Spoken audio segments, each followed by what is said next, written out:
అందరికీ నమస్కారం అండి. ఇవాళ పాస్తాతో కొంచెం ఎక్స్పెరిమెంట్ చేయడానికి డిసైడ్ అయ్యాం. పాస్తాని కంప్లీట్‌గా ఇండియన్ స్టైల్‌లో చేస్తే ఎలా ఉంటుందో టేస్ట్ చేద్దామని ముందుగా ఒక బాండీ తీసుకొని కొంచెం నూనె వేసుకొని అది వేడెక్కాక వెల్లుల్లి ముక్కలు, అల్లం ముక్కలు, పచ్చిమిర్చి ముక్కలు అవి కొంచెం వేగాక ఉల్లిపాయ ముక్కలు వేసి వేయించుకోవాలి. ఇప్పుడు దీనిలో క్యాప్సికమ్, క్యారెట్ వేసుకొని కొంచెం ఉప్పు వేసుకుంటే మనకి కూరగాయ ముక్కలు త్వరగా ఉడుకుతాయండి.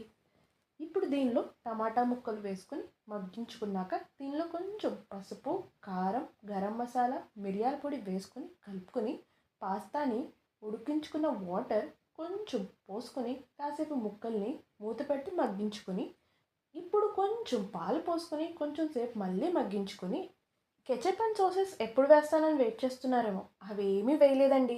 దేశీ స్టైల్ అని చెప్పాను కదా. ఇప్పుడు ఉడకపెట్టిన పాస్తా వేసి కలుపుకోవాలి. దీన్ని ఇంకా దేశీ స్టైల్‌లో చేయడానికి తాలింపు వేస్తే ఎలా ఉంటదా అని ఐడియా వచ్చినా, ప్రస్తుతానికి ఆ ఐడియాకి నో చెప్పి స్టవ్ ఆఫ్ చేసుకొని ఒక ప్లేట్‌లోకి తీసుకొని సర్వ్ చేసేసుకున్నామండి. దీనికి ఒక 7 ఆన్ 10 ఇవ్వచ్చు. సాసెస్ ఏం లేకుండా చేసిన పాస్తా ఎలా ఉంటదా అని కొంచెం భయపడ్డాను గానీ, బట్ మాకైతే నచ్చిందండి. కొంచెం డిఫరెంట్‌గా బట్ ఇట్స్ వర్త్ ఇట్.